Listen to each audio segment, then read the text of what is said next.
This is our doodle and draw activity. We're going to draw 20 dots on our paper, and then we're going to use lines to connect them. Straight lines, angular lines, curvy lines, whatever kind of lines you want. You can connect them however you want to. This is going to give us sort of this big abstract object that we're going to add to. So you can use anything you have with crayons. Use your fine motor skills, really small lines or circles. Control what your hand is doing, and you can fill in that space. I always like to outline, go around the edges with the shape of the shape first, and then fill it in with my crayon. And remember, you don't have to press really hard. You can go over your crayon many times to make it darker. You don't want your hand to get tired. You can also blend your colors. You can color different colors on top of each other to change what the color looks like. Next, you can use anything you have. This is sidewalk chalk. I'm just going to fill it up with a little bit of sidewalk chalk and then use my finger to blend it all together. You can fill your shapes in with anything you have to work with. On this part, I'm just using a pencil. Remember, when you're shading with a pencil, if you hold your pencil more horizontally and not vertically, not straight up and down, it makes it easier to color in with something like a pencil. It also helps if your pencil's not very sharp, and you can, again, just like with crayon, color in small strokes, go over it to make different areas darker and lighter. In the video, it's a little tricky to see, but there is a difference in what we call the value, the dark parts and the light parts. I'm just going to use a pen, a regular old ballpoint pen, and I'm using it to add texture. I'm making little short lines and overlapping them.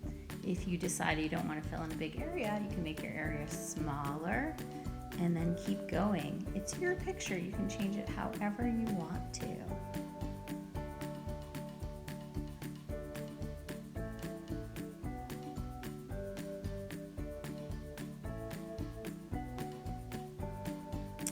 And here I'm just looking at it and finding some shapes. It's kind of like when you look at the clouds and you see pictures.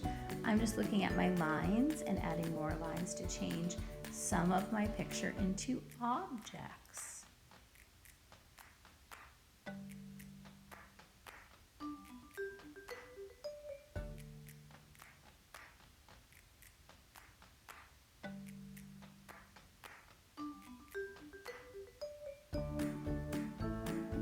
Again, you can turn your paper around and see other things and add details to those things that you see.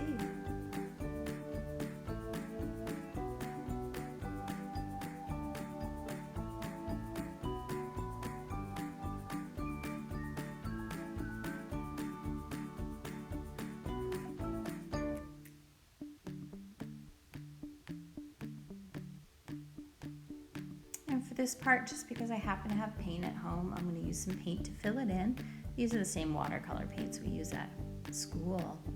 If you don't have paint, there are some alternative ways to make paint. You could use a little bit of food coloring, but you need to be careful. So food coloring and water would work. Or again, you can use anything you have to add details to your work. If you don't have anything to add color at all, you could continue to add lines and patterns and texture just with a pencil or a pen.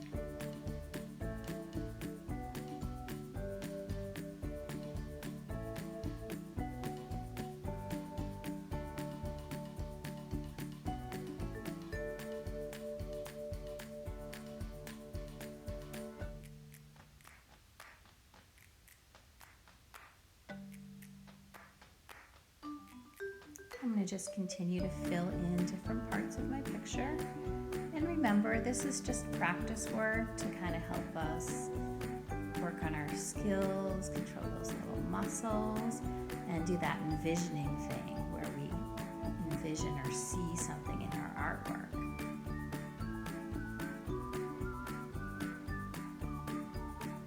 And there you have it. That's my doodle and draw finished work. Have fun.